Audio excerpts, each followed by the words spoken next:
कहानियां सुनी अनसुनी में मैं हर्षा एक बार फिर आप सभी का स्वागत करती हूँ। आइए सुनते हैं आज की हमारी कहानी। आज की हमारी कहानी का शीर्षक है परवरिश का दोष। एक बूढ़ी माँ विदेश में नौकरी कर रहे अपने बेटे को फोन लगाकर आग्रह कर रही थी कि पीयूष बेटा, तेरे पिता तुझे बहुत याद कर रहे हैं। अंतिम समय में तुझे देखना चाहते हैं। एक बार आजा बेटा। दमयंती जी करुणा भरे स्वर में अपने इकलौते चिराग पीयूष से प्रार्थना कर रही थी। माँ, कोशिश कर रहा हूँ। कंपनी में छुट्टी पहले से लेनी पड़ती है, ऐसे अचानक नहीं ले सकता। इतनी दूर विदेश में हूँ, आने जाने सबकी व्यवस्था में समय लगता है ना माँ। पापा को देश के बेस्ट हॉस्पिटल में एडमिट करवा तो दिया है। बेस्ट डॉक्टर्स दिन रात लगे रहते हैं। मैं आकर क्या करूँगा? मुझे तो खुद अपने लिए भी समय नहीं मिल पाता है। आप लोगों की यही तो ख्वाहिश थी कि आपका बेटा विदेश जाए, समाज में आपकी इज्जत बढ़ाए। इन्हीं ख्वाहिशों को पूरा करने में मैंने अपनी ख्वाहिशों का गला घोट दिया। और कोई भी बेस्ट सुविधा चाहिए हो तो बता दीजिएगा, पीयूष ने कहा और फोन कट कर दिया। अपने बेटे पीयूष की बातें सुनते ही दमयंती जी के जेहन में वो अबोध नन्हा पीयूष कौद रहा था, जो फूट फूट कर रो रहा था। माँ, मैं हॉस्टल नहीं जाऊंगा। मुझे नहीं पढ़ना बाहर जाकर। वहाँ मुझे खाना कौन खिलाएगा? अभी तो मुझे जूते की लेस बांधनी भी नहीं आती। माँ, मुझे आपके पास रहना है। नन्हा पीयूष बिलख रहा था। दमयंती जी प्रख्यात सामाजिक कार्यकर्ता नन्हे पीयूष को समझाने की कोशिश कर रही थी। पीयूष अभी 6th स्टैंडर्ड में गया था, लेकिन दमयंती जी के लिए वो बहुत बड़ा हो गया था। 6th class future deciding class होती है। उनकी सोसाइटी में सभी के बच्चे बाहर हॉस्टल चले गए थे। उन्हें भी इतने काम रहते हैं। आए दिन पीयूष के स्कूल में होने वाली मीटिंग्स और दुनिया भर की गतिविधियों में बेटे के साथ जुड़ने के लिए उनके पास बिल्कुल वक्त नहीं रहता। जब देखो तब उनके और उनके पति सोमेश के बीच इन्हीं मुद्दों को लेकर तनातनी होती रहती थी।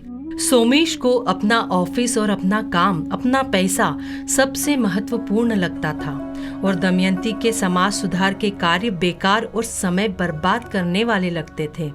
दमयंती ने कहा, आप कुछ कहते क्यों नहीं? पीयूष को समझाइए, अब बड़ा हो गया है। घर से बाहर जाकर ही उसका व्यक्तित्व निर्माण संभव है। माधुरी जी का बेटा सुयश 4 सालों से आर्मी स्कूल में हॉस्टल में पढ़ रहा है। अलग ही दिखता है।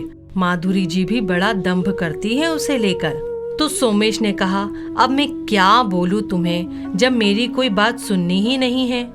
ये तो अभी बहुत छोटा है, ये क्या समझेगा? तुम क्यों नहीं समझ जाती हो कि अभी से इसे बाहर नहीं भेजना चाहिए? थोड़ा बड़ा हो जाएगा तो समझ आ जाएगी, तब भेज देंगे। सोमेश के कहते ही दमयंती का स्वर तेज हो गया। बहुत छोटा है कह कह के आपने ही इसका दिमाग चढ़ा दिया है। अरे जब एक दिन बाहर जाना ही है तो अभी से आदत डाल लेने में हर्ज ही क्या है? यहाँ घर पर ही रहता है तो भी आपके पास तो समय नहीं रहता उसके लिए। मुझे ही उसके साथ लगे रहना पड़ता है। वहाँ हॉस्टल में उसकी ट्यूशन, कोचिंग, स्कूल, बस, टिफिन तैयार करने, बीमारी में देखभाल, इन सब की चिंता से मैं दूर हो जाऊंगी। तब सोमेश बोला, हाँ, दूर होकर क्या करोगी? वही समाज सुधार के चोचले? दिखावटी सुधार है सब तुम्हारा। बाहर घूमने फिरने और घर की जिम्मेदारियों से बचे रहने का ढोंग है। अभी तुम्हारे कहने से क्या कर पा रहा है ये? इतनी छोटी 5वीं कक्षा में क्या मार्क्स आए हैं इसके? मुझे तो शर्म आती है इसे अपना बेटा कहते हुए। Best school, best coaching, best सुविधाएं, सब कुछ तो कर रहा हूँ मैं। बेस्ट पापा हूँ मैं। नौकरी क्या होती है, कैसे मिलती है? पैसे का महत्व समझ में नहीं आ रहा है इसे। मेरे साथ के सभी सहकर्मियों के बच्चे विदेशों में सेटल्ड हैं। मेरे बेटे को देख लो, दब्बू कहीं का, माँ के आंचल से बाहर ही नहीं निकलता है। मेरी इज्जत डुबोएगा ये। एक ही तो है और किससे क्या उम्मीद रखूं? सोमेश की उत्तेजित ऊंची होती आवाज को पीयूष ने दबा दिया और कहा, माँ, मैं हॉस्टल जा रहा हूँ। सारा सामान मैंने बांध लिया है। और हाँ पिताजी, अब आप लोगों को मेरी वजह से समाज और परिवार में कहीं भी बेइज्जती का सामना नहीं करना पड़ेगा। यह कहता हुआ नन्हा पीयूष अचानक बड़ा दिखाई देने लगा था। उस दिन वो घर छोड़कर जो हॉस्टल गया तो फिर पलट के नहीं देखा, जैसे निर्मोही सा हो गया था। घर आना ही नहीं चाहता था। माँ पिताजी भी उसे हॉस्टल में रहकर कोचिंग करते देखना चाहते थे। पीयूष भी पढ़ता ही गया, बढ़ता ही गया और अनजाने ही माँ पिता से दूर होता गया और पिता की इच्छा अनुरूप न्यूयॉर्क चला गया, वहीं सेटल हो गया। सच है, कल जब उसे माँ की ममता और पिता के स्नेह की छांव की जरूरत थी, तब हमने उसे अपने से दूर कर दिया था। आज हमें पुत्र के स्नेहिल सान्निध्य की जरूरत है, तो वो हमसे दूर हो गया है। हमने तो खुद अपने पैरों पर कुल्हाड़ी मारी है। पुत्र को याद करती हुई व्यथित से दमयंती जी सोमेश जी के पास बैठ गई थी। अरे वाह, बेटा हो तो आपके पीयूष जैसा हो। देखो कितना ख्याल रखता है माता पिता का। बेचारा खुद नहीं आ पाया तो क्या हुआ, देश का बेस्ट डॉक्टर, नर्सिंग होम और बेस्ट सुविधाएं उपलब्ध करवाई हैं उसने।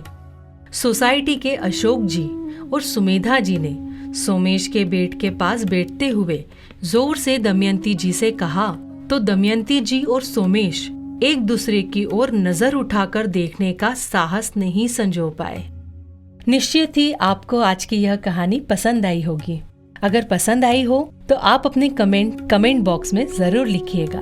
और हाँ, लाइक, शेयर और सब्सक्राइब करना तो बिल्कुल भी ना भूलिएगा। तो मिलते हैं अगले शनिवार को। तब तक मैं हर्षा आप सभी से विदा लेती हूँ।